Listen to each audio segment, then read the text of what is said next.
Here's a very pretty version of the hurricane balls, but it's got 3 spheres, not 2 that we sell in the shop. There's a third one in the middle, of course, looks as though it's stationary, but it's actually revolving around very fast. It looks very pretty. Goodness me. It requires a lot of breath, this one, as do all the other toys that I've got on the table here. These all require a lot of breath, but that's probably the most spectacular. So here's one of the very first ones I bought in my collection about 40, 50 years ago. The idea is to try and get that little ball up on the hook by blowing hard, and the air current comes out, lifts up the polystyrene ball with the hook in it, and that's what you're supposed to do if you can get it up there. It's jolly difficult to do, but I'll have a go. Sit it in there, and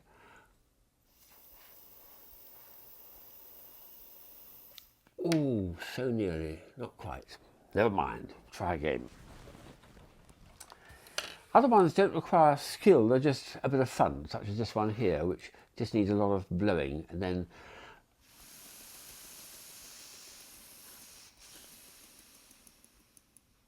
you run out of breath, of course. In the early days, I came across this toy and found I could buy about 3 or 4 of them, throw away the other pipes, and just have one long, enormous piece of wool, and that made a spectacular effect.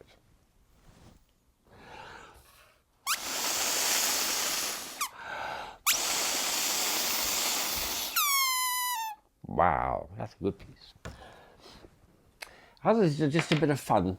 You have to blow hard and then see if the ball can land back on the plinth.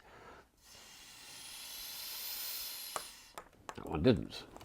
Come down again slowly. There she's landed. Or a very sweet little one here, which requires a white ball, and that goes.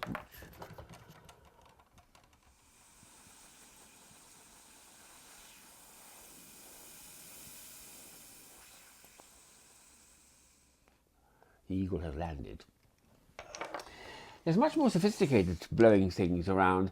For instance, there are some mechanical puzzles, quite rare this is, where you're required to either blow hard or suck hard to make them operate. This one you've got to try and remove this brass rod from the middle.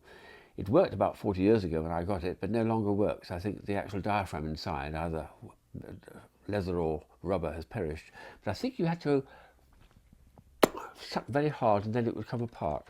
There are still ones around which require either blowing or sucking. I can't say which because we have some on our website, or at least one, and let me give the game away. But there are some very clever ones around. Here's a whistle which I meant to show when I was doing whistle toys recently, but I hadn't got it at the time. It's a lovely idea called Whistle While You Work. There's a pen at this end, and this end is a swanny whistle.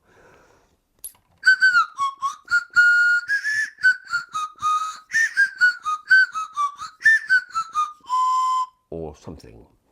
Yes. Then getting much more sophisticated is a lovely demonstration of physics, how you change wind power into electricity, which is happening on the wind farms. When I blow hard here on the propeller, it'll turn and operate a little dynamo, and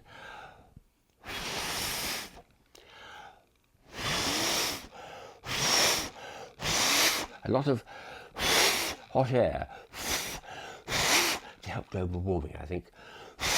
Nice one. Also, there's some very nice little optical illusions that can be done with air. This is the old thaumatrope. When you breathe hard, the heart appears.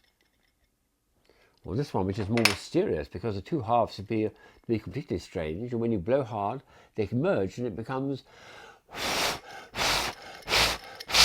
a 4-leaf clover. That's a nice one.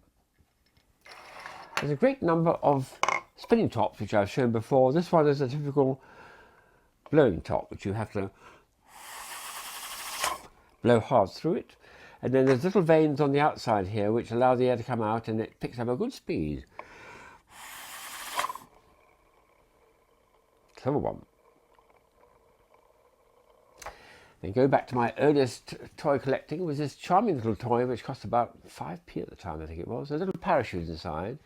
When you blow hard, the parachute comes shooting out and lands on the ground. Have a go. Down she comes. Very sweet. It's only a little parachute like that, but it's a charming idea.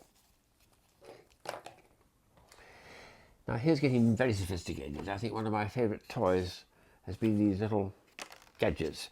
This is not blowing from the mouth, but it's using still air to create a wonderful effect. If you light it up, it's even better. And then just recently I came across another version of this toy, which adds another feature to it, which I think is beautiful. We've got a ball and a very light bowl, and when you push the button, there's a strong updraft of air, and this rises very high indeed. And also when you put the ball inside the bowl, that will also work. Not so high, because there's more weight there. Then very interestingly, you can have the things separated. You can have a ball, and you can have a dish above it. That is quite extraordinary, isn't it?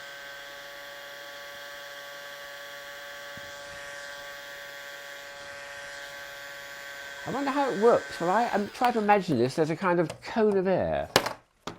I imagine there's a cone of air coming up, and when the ball's rising up and it's trying to come outside the cone, there's actually high pressure air pushing it back in again. Well, that's my way of visualizing it, but it's a very hard thing to visualize, the Boulogne effect, but it's something I've always enjoyed, and that's a particularly fine version of it, I think. So there's plenty of air toys around there, and I think it's probably time for me to start playing with them. It's party time.